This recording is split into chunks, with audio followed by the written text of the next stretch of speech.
Hi everyone, আজ ছিল দাদার আইব্রো ভাত, তাই আমরা দুজনে চলে গেছি দিদির বাড়িতে। আর তার জন্য কিন্তু দিদি এখানে একটা পাঞ্জাবিও দাদাকে গিফট করলো, যেটা পরে ওকে নাকি খেতে বসতে হবে। আরে আরে, গিফটটা কি শুধু নিলে হবে নাকি, দিতেও তো হবে। তাই দেখো, আমি এখানে দিদি, জামাইবাবু, বৌদি সবার জন্যই কিন্তু আমাদের তরফ থেকে কিছু গিফট ছিল। আর এই শাড়িগুলো কিন্তু ওদের বেশ পছন্দও হয়েছে।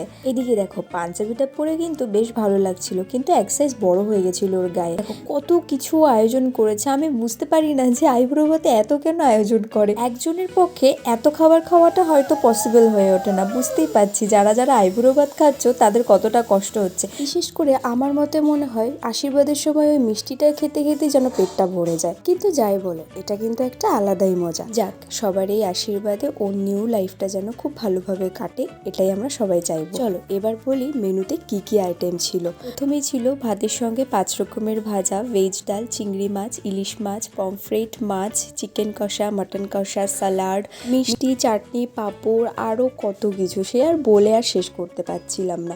তো এখানে আমরা একে একে সবাই মিলে খেতে বসে পড়লাম। আর সন্ধ্যাবেলার দিকে আমি সবার জন্য বানাচ্ছিলাম চা। তারপরে মা আর বাপিও চলে আসলো। আসলে এখানে থেকে ওরা পরের দিন আর কি সবাইকে ইনভাইট করতে যাবে, সেই জন্যই আবার সবাই এখানে চলে আসলো। আর সবাই মিলে একসঙ্গে বসে আড্ডাও দিচ্ছি। বলতে পারো আমাদের বিয়ে বাড়ি কিন্তু অলরেডি স্টার্ট হয়ে গেছে। আমার এই ভিডিওটা ভালো লাগলে অবশ্যই একটা লাইক করো আর ভালোবাসা দিও, সাপোর্ট করো। আরও দেখা হচ্ছে নতুন কোনো একটা ব্লগের সাথে। বাই।